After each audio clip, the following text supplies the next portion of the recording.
Hey guys, I don't know what video this is going to be part of, but I just wanted to kind of document this planting today, just so you can see kind of the evolution. You've seen this whole vegetable garden area kind of come alive, so I don't really want to skip any piece of it. So let me show you what I brought home to kind of start the flower beds on the sides. So I brought home a boxwood for each side of the vegetable garden, and I thought it would be really nice to let it grow into a nice sphere and keep it tightly shorn.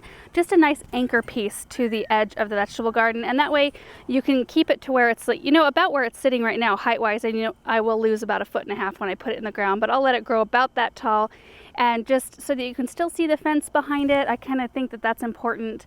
The lavender is doing really good right up front there, and you can see this is our driveway, and that's why I'm not doing a really deep flower bed, because I don't want to take up any extra space.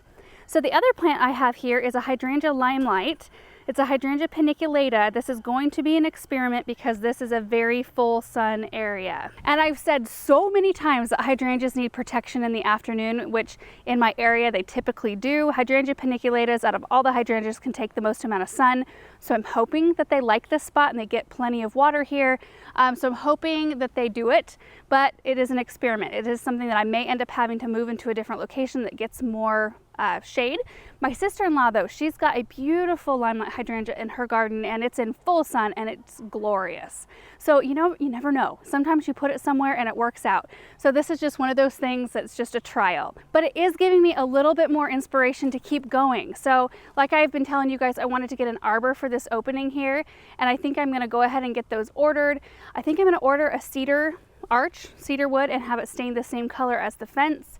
I think that'll be pretty. I already have the roses that I want to have climbing on it, but this whole thing, like just bringing home 2 plants for each side, has kind of inspired me to just like get it into gear and get this area done. I also decided to bring home some terracotta pots for these boxwoods that I've had sitting in the garden area since early spring, and I didn't know whether or not I wanted to plant them in the ground and let them grow into nice spheres and keep them shorn just for a nice formal touch, or if I wanted pots. So I decided just to go ahead and go with pots because it's less permanent than in the ground, and later on if I decide I want them in the ground, I can always do that. So anyway, I just wanted to make sure that you guys saw this step.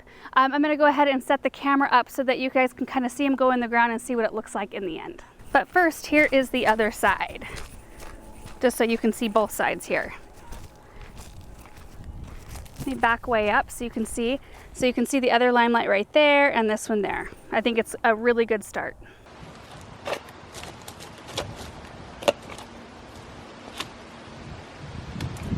So look what I ran into mid-planting. I got my hole dug right to the depth I wanted it, and I found an old gopher run. I hope it's an old gopher run. I can stick my hand in this way and in that way, so I know it's running like this. Oh, that's frustrating. So I'm gonna have to pack it full of dirt and hope a gopher, I don't know, doesn't come and eat the roots of the boxwood.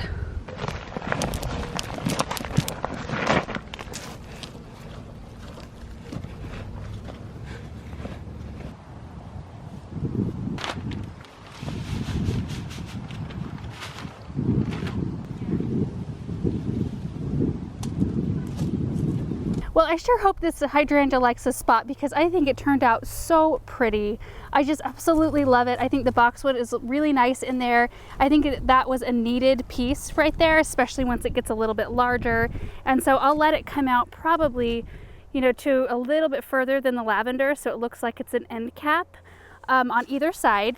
And then I will remove the gravel, probably starting like right here, and then the sod as well, in more of a swoopy pattern probably, and I'll start underplanting this area.